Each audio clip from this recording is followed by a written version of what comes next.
rug here is quite something. The craftsmanship is exquisite, and the fabric is also of high quality. Ah, here you are. Finally, I found you. Hey! Aren't you that mercenary who bit his tongue? You can still talk? Wait, are you here to take revenge on us?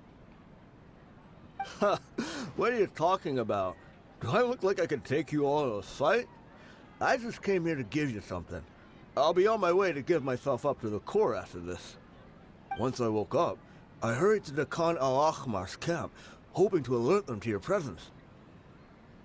But when I got there, I found no one except the members who were still too injured to move. Ah, so you probably got there after us. Yeah, they told me that they had exacted their revenge, and everyone had turned themselves in to the authorities. Even that last camp was not going to last for much longer. I had joined the cause to repay an old favor from Kusela. Now that everyone's already turned themselves in, I might as well do the same. One of the injured members gave this box to me, and told me that it contained some of the old man's last possessions. Everything left in the camp will get confiscated, so I figured I should get this to you before the Corps could get their hands on it. Thank you. No worries.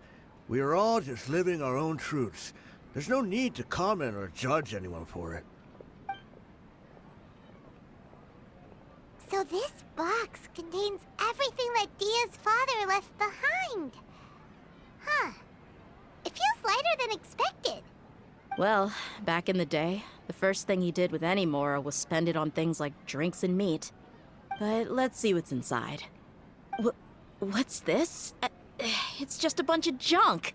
Ugh, it kinda stinks.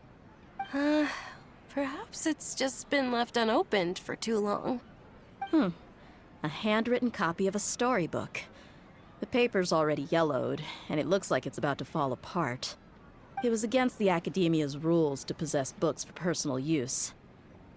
If he was going to break that rule, he could have at least copied something useful. That probably means this was really important to him. Ah, and here are a few bags of children's snacks. The packaging's completely deteriorated.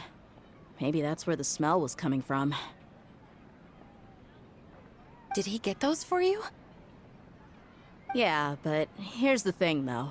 Even when I was a child, I was never a fan of these kinds of snacks. He'd always say that he got them for me, but in the end, he always ate more than I ever did. Who even leaves snacks in a box like this anyway? Isn't that just common sense? Forget it. Let me see what else is in here. A razor, some buttons, some round iron tiles, a wooden toy puppet, a wool scarf, which from the looks of it probably belonged to a woman, and a hair clip? Why are these things here? I'm suddenly feeling a little scared. I'm sorry, my lady, but this is just the kind of man he was.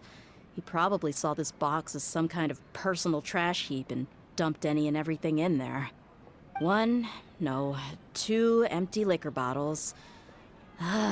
Tell me, you guys, are these the kinds of things that a normal person would leave behind? Huh? There's something in the bottle! Oh, you're right.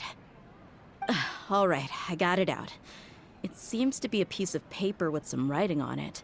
The bottom part's all damaged from moisture, though. Let's hope the writing didn't smudge. I was suddenly seized with an urge to write a letter after finishing this bottle. I just folded it up and left it in the bottle, though. If I end up forgetting about it, it won't really matter. To Dia.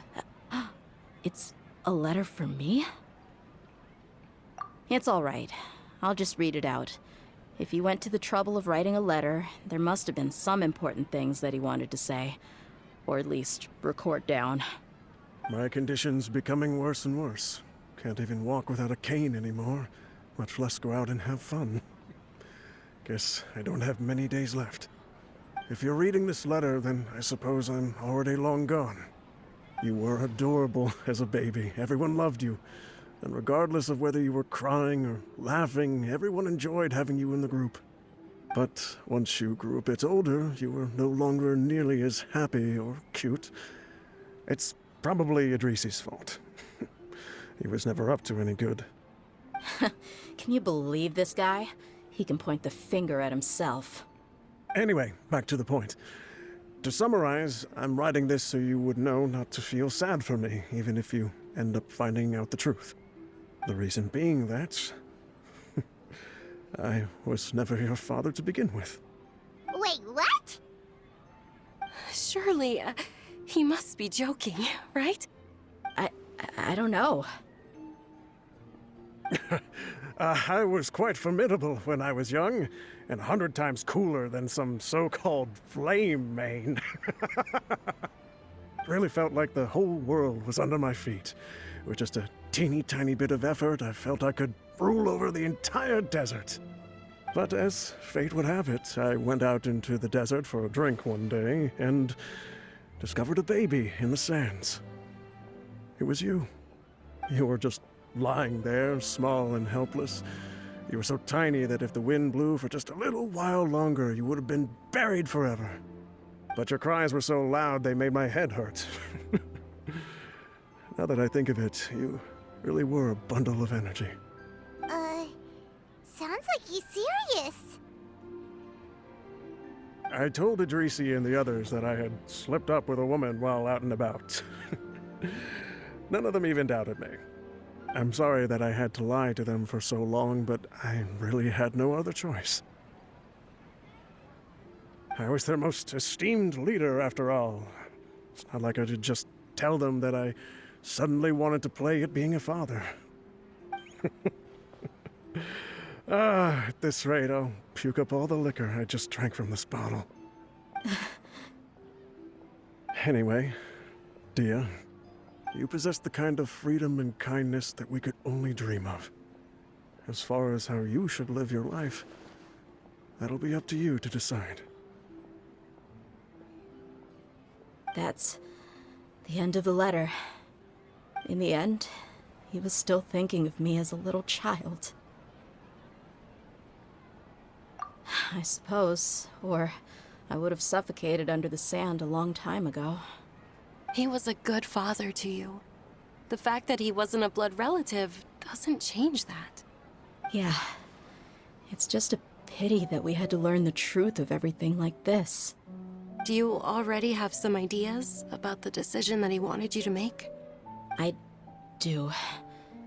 If he first found me alone in the sands, then I want to try my hand at finding the person who abandoned me. I just have one wish. To tell them a story. That there once existed a childish and foolish jerk with a heart of gold. And that only under his care was I able to grow and mature into the person I am today. If you end up finding any leads, can you share them with us? We go on adventures all the time. Maybe we'll be able to find some information for you. Sure, I appreciate it. I wasn't expecting you to be so enthusiastic.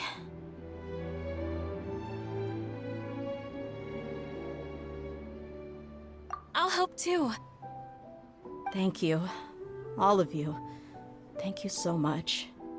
My life has certainly had its twists and turns, but I've always considered myself lucky. Because no matter where I've gone, I've always been surrounded by incredible kindness.